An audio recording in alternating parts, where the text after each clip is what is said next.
স্বাগত জানাচ্ছি ডিবিসি নিউজের নিয়মিত আয়োজন জয়া ব্রাইডাল মেহেদি নিবেদিত সমাধান সূত্রে। সাথে আছি আমি ইশরাত জাহান।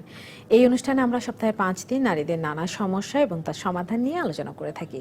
এরই ধারাবাহিকতায় প্রতি বুধবার আমরা কথা বলি লাইফস্টাইল নিয়ে। আর আজকের পর্বে কথা বলবো নো মেকআপ লুক নিয়ে। তবে শুধু আমরা বলবো না, বলবেন কিন্তু আপনারাও। স্ক্রিনে দেখানো নাম্বারে ফোন করে যোগ দিতে পারেন আপনিও। আপনার প্রশ্ন উত্তর দেওয়ার জন্য আজ আমার সঙ্গে আছেন রূপচর্চা বিশেষজ্ঞ আফরোজা পারভিন। স্বাগত জানাচ্ছি আপনাকে। Thank you.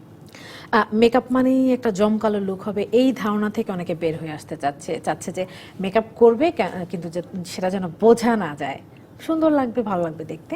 তো সেটাই বোধহয় নো মেকআপ লুকের একটা কিছু হবে। আপনার কাছ থেকে আমি শুনি যে আচ্ছা, এটার একটা ইন্টারেস্টিং স্টোরি আছে, ছোট না বললেই না।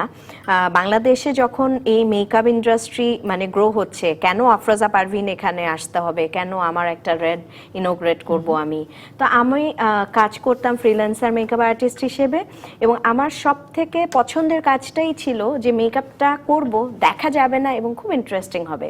এবং আমার সব ক্লায়েন্ট ছিল শুধু সেলিব্রিটিরা, এর বাইরে কোনো কাজ হতো না। সমস্ত ফ্যাশন হাউসগুলোর সাথে ইন্টারেস্টিং ফটোশুট এগুলো নিয়ে আমি খুবই পছন্দ করি এখনো, মানে শুটের কাজ করতে।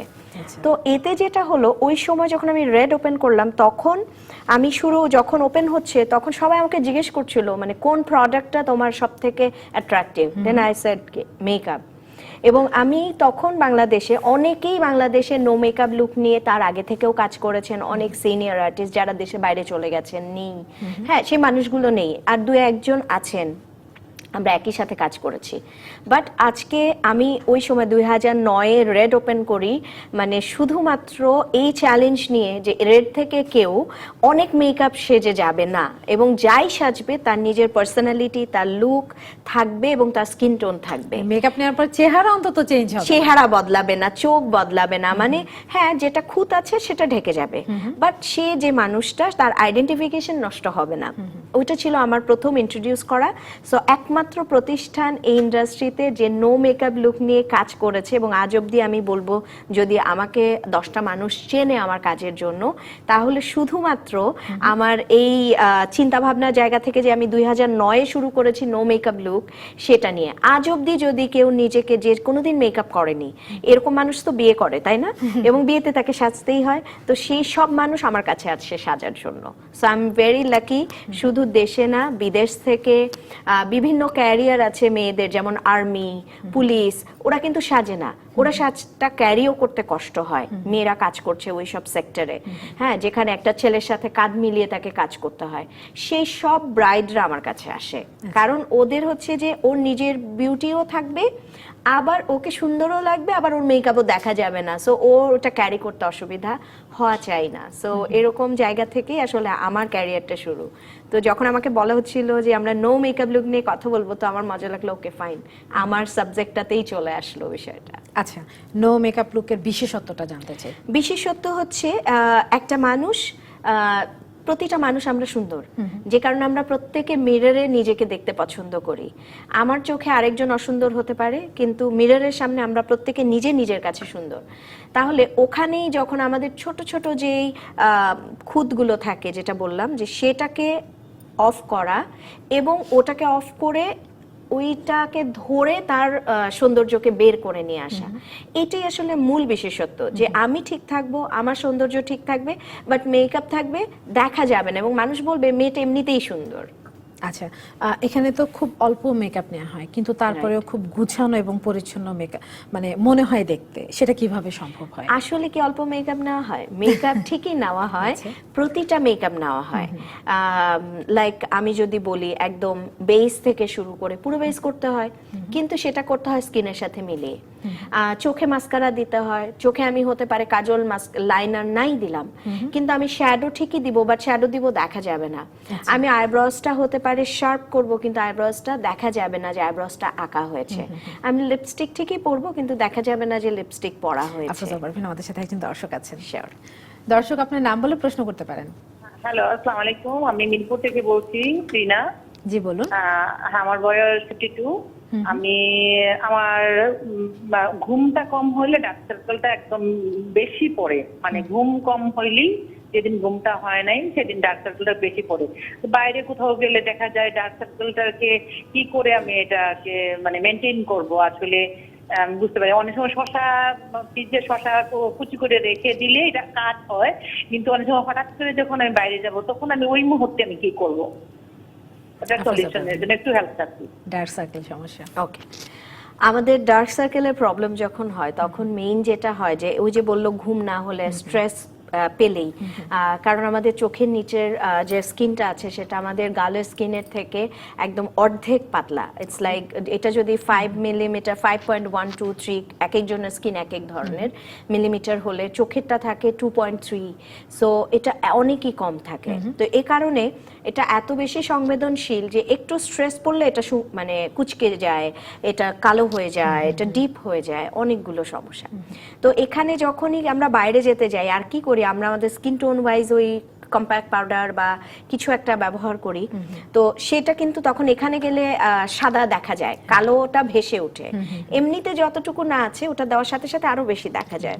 তো আমাদেরকে মাথায় রাখতে হবে যে আপনি যেহেতু বললেন আপনার একটু বেশি ডার্ক হচ্ছে, তো আপনাকে একটা কনসিলার ব্যবহার করতে হবে যেটা আপনার ওই স্কিনের যে ডার্ক শেডটা আছে সেটার সাথে মিলিয়ে, যেন সেটা আপনার স্কিন টোনের থেকে ডার্ক শেডার হয় এবং ওটা দিয়ে কাভার করে তারপর আপনি কম্প্যাক্ট পাউডার লাগাবেন, তাহলে একদমই দেখা যাবে না যে আপনার যে ডার্ক শেডটা আছে। এবং খুব হালকা করে ওটা লাগিয়ে আমরা ফেস পাউডার প্রত্যেকের বাসায় থেকে, যেটাকে আমরা কম্প্যাক্ট পাউডার বলছি, সেটা ব্যবহার করে ফেলতে হবে। আচ্ছা, আমি একটু জানতে চাই বিশেষ কোনো ধরনের কসমেটিক ব্যবহার করতে হয় কিনা নো মেকআপ লুকের জন্য? অ্যাকচুয়ালি না, বাট এখন আসলে মেকআপের এত ভেরিয়েশন আছে, এত ইন্টারেস্টিং বিষয় আছে যে এখন আমরা শুধু হতে পারে দু ধরনের মেকআপের প্যাটার্নে যদি ভাগ করি, একদম এটা অনেক বড় অ্যারিনা। হ্যাঁ, তো আমরা হতে পারে যে খুব সিম্পল ভাবে দুটো প্যাটার্নে ভাগ করি, একটা একটু ম্যাট লুক, একটা একটু গ্লসি লুক। সো ম্যাট লুকটা যেটা আমরা করতে পারি যে আমি কনসিলার ব্যবহার করলাম, দেন আমি যে ধরনের বেসটা ব্যবহার করতে চাই, হতে পারে আমরা কনসিলারটাই, যদি এখন অনেকগুলো কোম্পানি আছে যারা কনসিলার এবং বেস একই কাজ করবে, সো ওভাবেই বানাচ্ছে। যেমন আমি বলবো ইন্টারন্যাশনাল ব্র্যান্ড একটা আছে ক্রাইলন, পুরো পৃথিবীর সবাই তাকে চেনে। সো ক্রাইলন ব্র্যান্ডটারই দেখা যাচ্ছে ওরা যে কনসিলারটা বানিয়েছে বেজেরও কাজ করে, কনসিলিং এরও কাজ করে। সো সেটা আমরা ব্যবহার করতে পারি, ব্যবহার করে কম্প্যাক্ট পাউডার ব্যবহার করে ফেলতে পারি, এটা ম্যাট। আর যখন আমি গ্লসি লুক বলছি তখন অনেকের আবার ড্রাই স্কিন আছে, যাদের একটু বেশি ড্রাই স্কিন, কিছু কিছু জায়গা অয়েলি, কিছু কিছু জায়গা ড্রাই কম্বিনেশন যাদের আছে, তারা চাইলে কিন্তু একটু ক্রিম বা লিকুইড ফরম্যাটে কিন্তু করে ফেলতে পারে। সো সেই ক্ষেত্রে যেটা হয় যে একটু প্যাটার্নটা আলাদা, একটু ময়েশ্চারাইজার ব্যবহার করা, তারপরে কনসিলারটা অ্যাপ্লাই করা, তার সাথে সাথে হতে পারে যে এখন অনেক ড্রপার লিকুইড বেস পাওয়া যায় যেটাতে একটু শাইনি মিক্সড করা থাকে, তো ওটা হতে পারে 2-3 ড্রপ দিয়ে পুরো মুখে সুন্দর করে লাগিয়ে ফেললেই একটা গ্লসি নাইস লুক চলে আসে। তো ওটার জন্য যেটা করতে হয়, একটু ট্রাই করতে হবে যে আমাকে কনসিলার দিয়ে শুধু একটু কাভারটা ঠিকভাবে করতে হবে, ঠিকভাবে বুঝে করতে হবে, অনেক বেশি দেওয়ার দরকার নেই, খুব হালকা করে দিব অ্যান্ড দেন ওটা একটু দিয়ে লিপস্টিক অ্যান্ড একটু হালকা লাইট ব্লাশ করে মাস্কারাটা সুন্দর করে পরে ফেললেই দেখতে সুন্দর দেখা যাবে। বেস কতটা ভারী করতে হয় বা ভারী হয় কিনা? বেস খুব একটা ভারী হয় না, একটু হালকাই হয়। নো মেকআপ লুকে আমরা বেস যত পাতলা করব তত ভালো, তত স্বাচ্ছন্দ্য লাগে দেখতে এবং দেখতেও ভালো লাগে। আর আরেকটা যেটা হয়, বেস যদি ভারী করে, অনেকেরই আছে বেসটা ভারী করতে হয় কারণ স্কিন আমাদের, স্পেশালি আমাদের এই পাশে সবার স্কিনে এত আনইভেন টোন থাকে যে ওটাকে ইভেন করার জন্য ওই কনসিলিং করতে করতে ওটা ভারী হয়ে যায়। তো এই কারণে একটু ট্রাই করতে হবে যে ওটা কম ব্যবহার করা, একটু ঠিকভাবে, যে খুব অল্পতেও কালার টোনটা খুব ইম্পর্টেন্ট আসলে, কোন জায়গাটাতে আমি কি টোনটা দিয়ে কভার করব সেটা খুব গুরুত্বপূর্ণ। ওটা যদি করে ফেলতে পারি তাহলে খুব অল্প মেকআপেই কভার করা সম্ভব। বেশি মেকআপ করলে যেটা হয়, যা আমাদের সবারই একটু হাসলে এই জায়গাটা ফেটে যায়, যাদের রিঙ্কলস আছে ওই জায়গাগুলো, যেমন অনেকের কপালে রিঙ্কলস আছে, চোখে আছে, সেই জায়গাগুলো আলাদা আলাদা লাইন হয়ে যায়। সো এই ভাঁজগুলো স্পষ্ট বোঝা যায় যদি বেসটা ভারী হয়। সো এই কারণে ওটা যত কম হবে তত ভালো, যেহেতু আমরা বলছি যে মেকআপটা নো মেকআপ লুক, সো ওটা যত কম হবে তত সুন্দর লাগবে এবং অ্যাট্রাকটিভ লাগবে। আরেকটা বিষয় আছে, এখন মেয়েদের আমি বলবো এখন সবারই অলমোস্ট খুব পছন্দের যে একটু শিমারি শাইনি লুকটা না, তো এটাতে যেমন আমরা বললাম যে বেসটাতেও আমরা একটু গ্লসটা থাকছে আমরা পাচ্ছি, একই সাথে আবার খুবই লাইট ক্রিমি বেস ক্রিমি শিমারি পাওয়া যায়, যেটাকে আমরা বলি হাইলাইটার, সেটাও পাওয়া যায়। আবার অনেক ভালো কোয়ালিটিফুল ব্র্যান্ডেড, পৃথিবীতে এখন এত মানে মেকআপের এত ভ্যারিয়েশন, এত ব্র্যান্ড অ্যান্ড এত ইন্টারেস্টিং জায়গা এটা আসলে। সো ওখানে আমরা দেখবো যে সব থেকে সূক্ষ্ম দানা, সব থেকে ফাইন যেটা, সেটা যদি আমরা ব্যবহার করি, অ্যান্ড এটা দুটো কালার টোনেই মানুষ ব্যবহার করতে পারে। একটা হচ্ছে স্কিন টোনে নিয়ে চলে যেতে পারে, তাহলে সেটা একদম দেখা যাবে না। একটা হতে পারে একটু একটু পার্ল টোনে যেতে পারে, হতে পারে একটা একটু গোল্ডেন টোনে যেতে পারে। তো যখন যার যে ধরনের প্রোগ্রামে সেভাবে, কিন্তু যখন আমরা অফিস ক্যাজুয়াল তখন তো আসলে এগুলোর দরকার হয় না। আফরোজা পারভিন, নিশ্চয়ই আরো শুনবো, আমাদের সাথে একজন দর্শক আছে। দর্শক আপনার নাম বলে প্রশ্ন করতে পারেন। দর্শক নিশ্চয়ই শুনতে পাচ্ছেন?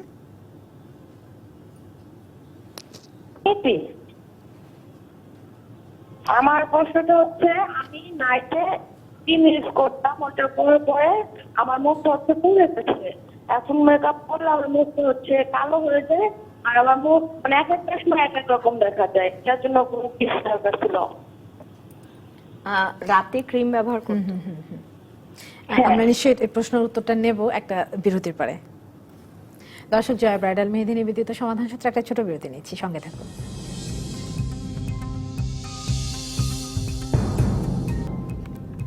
আবারও স্বাগত জয়া ব্রাইডাল মেহেদি নিবেদিত সমাধান সূত্রে। আমার সাথে আছেন আফরোজা পারভিন। আমরা আজকে কথা বলছি নো মেকআপ লুক নিয়ে। আফরোজা পারভিন, আমাদের একজন দর্শক ফোন করেছিলেন, তিনি বলছিলেন যে নাইট ক্রিম ব্যবহার করার ফলে তার স্কিন টোন ডার্কার হয়ে গেছে। এই ক্ষেত্রে আসলে যেটা হয় যে আমি কোনো একটা ক্রিমের দ্বারা, মানে যেটা আমি নিজে ব্যবহার করছি এবং সেটা দ্বারা যদি স্কিনটা বার্ন হয়ে যায়, তখনই তো আসলে ডার্কটা হয়ে যাবে, কখনো আবার দেখা যাবে স্কিন উঠতে থাকবে। হ্যাঁ, তো এটা খুবই রিস্কি, এবং এটা তখনই হয় যখন ওই প্রোডাক্টটা আমার সাথে স্যুট করছে না।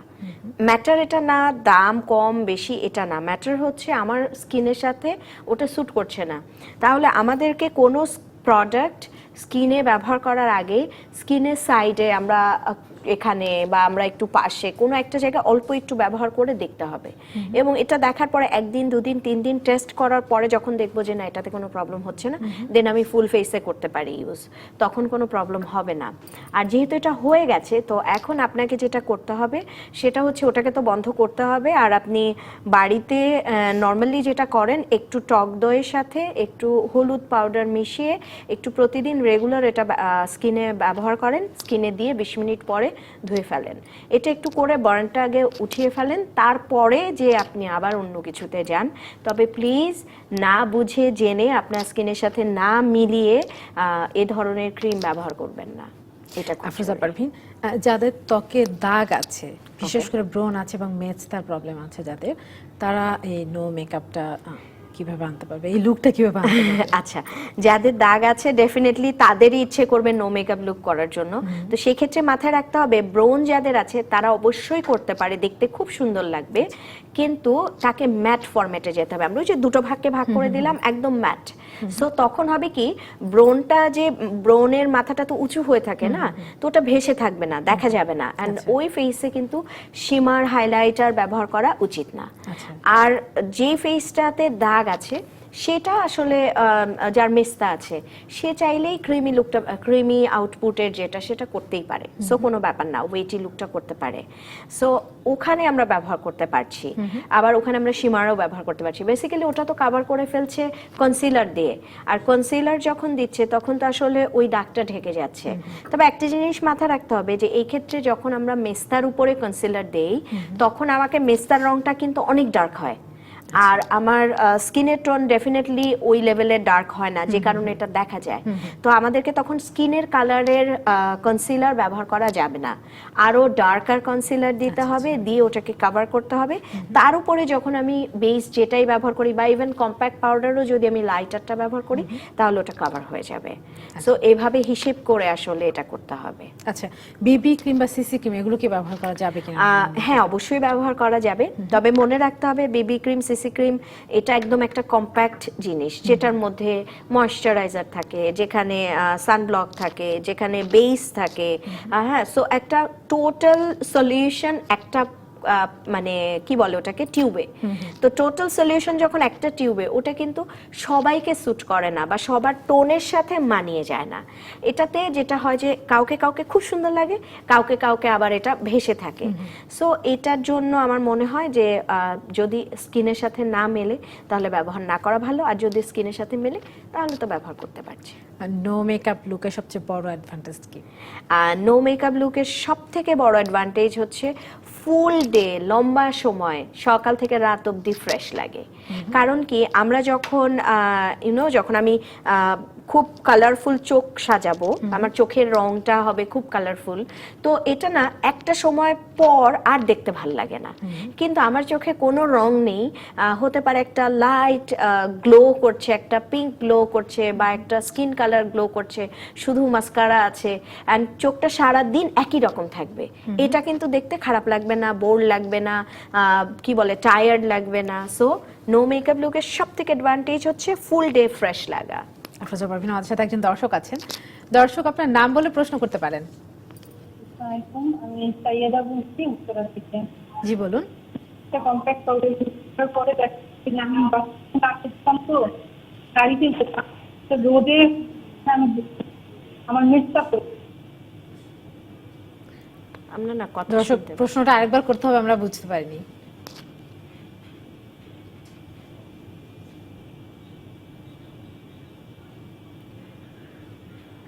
ফোনের লাইনের সম্ভবত হ্যাঁ, খুব সমস্যা সম্ভবত। আছে। যতটুকু বুঝতে পেরেছি যে মেকআপ ব্যবহার করার পরে মেচটা পড়ে গেছে, উনি এরকম একটা ধারণা করছেন। আচ্ছা, যদি তেমন হয় তাহলে আসলে মেকআপ ব্যবহার করার পরে মেস্তা পড়বে, তার মানে হচ্ছে উনি কি ব্র্যান্ড ব্যবহার করেছেন। বাংলাদেশের সবচাইতে কি বলে, সস্তা, কমফোর্টেবল, খুঁজে পাওয়া যায় এমন যেসব ব্র্যান্ডগুলো আছে সেগুলোতেও কিন্তু এটা হয় না। আর মেস্তা ডেফিনেটলি আসে ফ্যামিলিতে যদি থাকে, জিনের যে জেনেটিক্যাল আসলে সেটা। আরেকটা হয় হচ্ছে আমাদের হরমোনাল চেঞ্জেস থেকে হয়, অনেকে প্রেগন্যান্সি পিরিয়ডে মেস্তা আসতে পারে, এরকম যদি হয় তখন এটা আসতে পারে। আর এর বাইরে যারা অনেক বেশি মানে রোদের সামনে থাকে, রোদে যেতে হয় যাদের রেগুলার, মানে কাজটাই হতে পারে যে তাকে অফিসে যেতে হচ্ছে, ওই ডিউরেশনে সে হেঁটে যাচ্ছে, রোদটা তাকে এভরিডে ফেস করতে হচ্ছে, সো সেই মানুষের মেস্তা হতে পারে ওটা থেকে। তো সেই ক্ষেত্রে আসলে সব থেকে বড় বিষয় হচ্ছে সানব্লক ব্যবহার করা, রোদকে প্রোটেক্ট করা, আর ছাতা ব্যবহার করা। কিন্তু কোনোভাবে আসলে আমরা এটা কোনো একটা প্রোডাক্টকে দোষ তখন দিতে পারি যদি আমি একেবারেই প্রোডাক্টটা মানসম্মত না হয়, তখনই আসলে নেগেটিভ জিনিসগুলো হতে পারে। আরেকটা জিনিস আছে, মেস্তা হওয়ার আমাদের দেশের আমি বলবো 40% মানুষের এটার জন্য মেস্তা হয়। আমরা বিভিন্ন দোকানে কসমেটিক্স শপে গেলে দেখবো যে এটা লাগালে ফর্সা হয়ে যায়, তো ওই ক্রিমগুলো ব্যবহার করার পরে আমার স্কিন ব্রাইট হয়ে যাবে, স্কিন ব্রাইট হওয়ার পরে আবার যখন বার্ন হতে শুরু করবে তখনই মেস্তাটা আসবে। সো আর ওটা খুব দ্রুত চলে আসে, 2-3 মাসের মধ্যে এটাও হতে থাকে। আফরোজা পারভিন, এই প্রশ্নের উত্তরের সঙ্গে আজকে শেষ করছি। অসংখ্য ধন্যবাদ আমার সঙ্গে যোগ দেওয়ার জন্য। দর্শক, জয়া ব্রাইডাল মেহেদি নিবেদিত সমাধান সূত্র আজ এখানেই শেষ করছি। ডিবিসির সঙ্গে থাকুন 24 ঘন্টা।